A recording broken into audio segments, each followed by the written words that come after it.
নদী কেন যায় সাগরের ডাকে, চাতক কেন বৃষ্টির আশায় থাকে।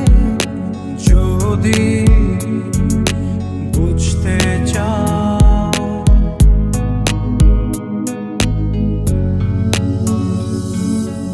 আমি তোমার ওই চোখে চোখ রেখে, তুমি আমার এই চোখে চোখ রেখে, তোমার মাঝে জীবন যাপন, স্বপ্ন দেখা স্বপ্ন ভাঙা। চাঁদেরও